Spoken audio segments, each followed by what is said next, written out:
मुसळधार पावसामुळे लातूर शहरातल्या नागरिकांची तारांबळ उडालेली आहे. अनेक वस्त्यांमधली जी घरं आहेत, त्या घरांमध्ये पाणी घुसलेलं आहे आणि त्यामुळं पूर्णपणे जनजीवन विस्कळीत झाल्याचं चित्र जे आहे ते पाहायला मिळतं आहे.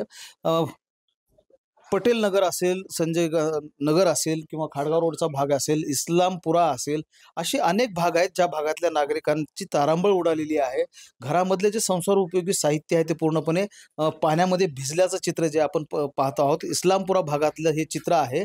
अक्षरशः अन्नधान्य जे आहे ते जे या घरामध्ये आणण्यात आलेलं होतं ते देखील भिजलेलं आहे आणि त्यामुळं नागरिकांची अडचण होताना पाहायला मिळत आहे. पहिल्यांदाच अशा प्रकारचा मोठा पाऊस जो आहे तो लातूर शहरामध्ये पडलेला आहे आणि त्यामुळं नागरिकांना याचा काही अंदाज नव्हता आणि त्यामुळं काही तयारी जी आहे म्हणजे काही वस्तू ज्या आहेत त्या जमिनीवरच्या ठेवलेल्या किंवा जिथपर्यंत पाणी जाणार नाही अशा ठिकाणच्या त्या हलवता आलेल्या नाहीत आणि अचानकपणे पाणी घुसल्यामुळं ही स्थिती झालेली आहे या घरांमधली. ताई मला सांगा, किती वाजता पाऊस आला? काय काय नुकसान झालंय तुमचं? या इकडे. भरपूर नुकसान झाले सर. आमचं सगळं फ्रीज गेलं, राशन गेलं, सगळं उद्ध्वस्त झालं घरातलं. काहीच राहिलं नाही, सगळं नुकसान झाले. कंप्लीट 3-4 तास झाला आम्ही पाणी काढायला.